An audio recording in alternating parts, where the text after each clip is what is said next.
presentation tonight because, as you will find, all of this work in other parts of the world is very apropos for the gentleman that we honor tonight as Physician of the Year.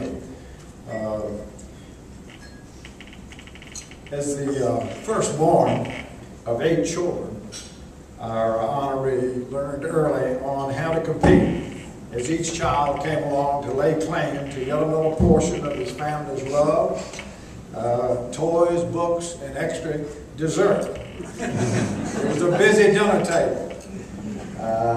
He did share, however, while also leading in the pursuit of excellence, and in doing so became a role model to his many brothers and sisters who all excelled in a variety of endeavors.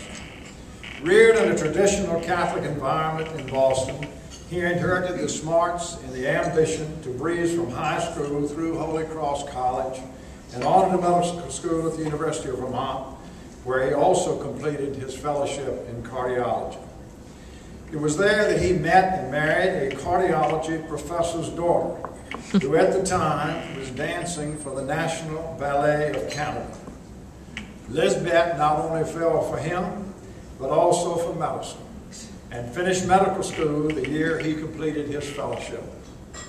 She matched for OB/GYN at EVMS, and the now married Yankee couple headed to the Deep South to begin their careers. Years it took for the transcriptionist to decipher his Boston accent, unchanged after 27 years.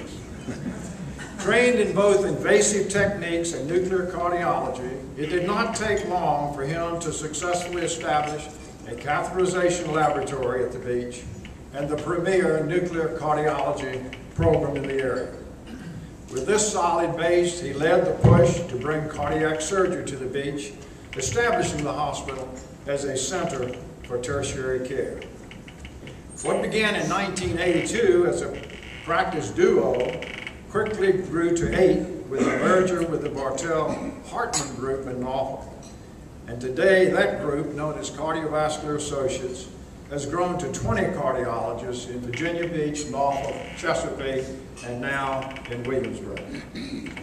Through all of this, he was a tireless promoter, always pushing his partners to higher levels of performance while reminding all that we needed to do it because, quote, it was the right thing to do.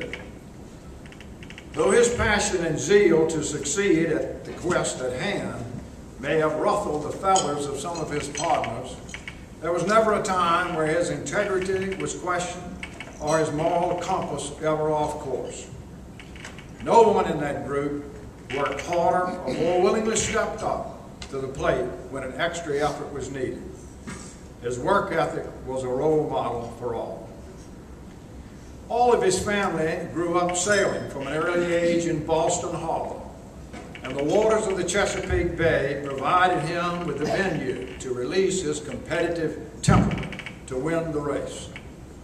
Win the race he did, not only locally but internationally, as he sailed all over the world in Etchell 32 one-design races, even beating the legendary Dennis O'Connor in Australia. At about the same time he was burning out his faithful crew, his 2 children, Mike and Rose, were coming of age and becoming his focus away from work. Through them and his church, he began the migration into his new passion in life, and that is improving the lives of needy people in Haiti.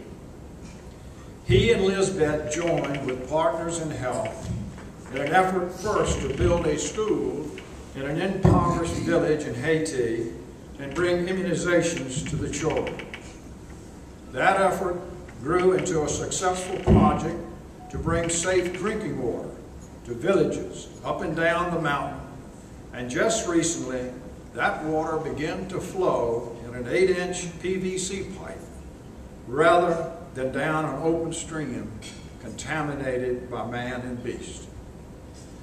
Lisbeth recalled on her first visit to their Haitian village how cute the lamb was that she stroked before dinner. only to find later that the lamb was done. A clinic is now established there with the most recent addition, an echo machine that they have been teaching the doctors and nurses to use for cardiac as well as obstetric evaluations.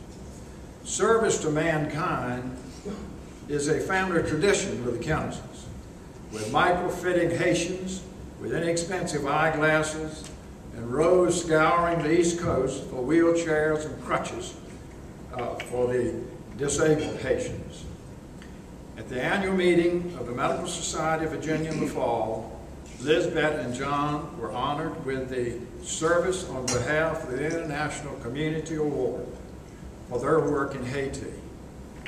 They are active participants in the international team of volunteers committed to improving health care all over the world, including their good friend, the legendary Dr. Paul Farmer.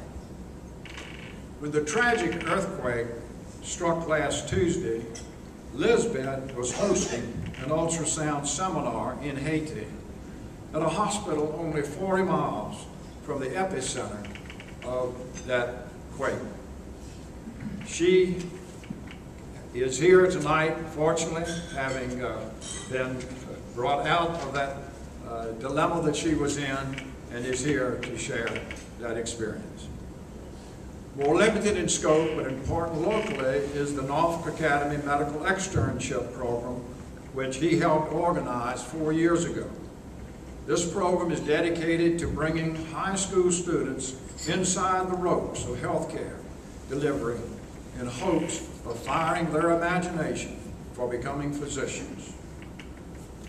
His father, John, was a smiling but tough and strong dad who gave inspiration to all.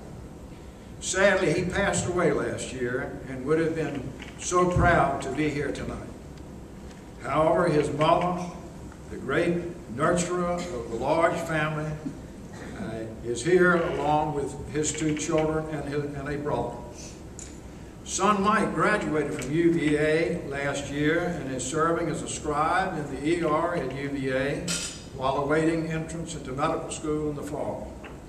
Daughter Rose, a ballerina of great promise at Barnard College in New York, is keeping all options open as she also pursues a career in international business.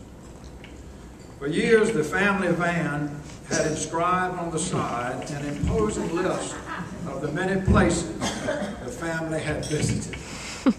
And at the top were the words, "What a great ride."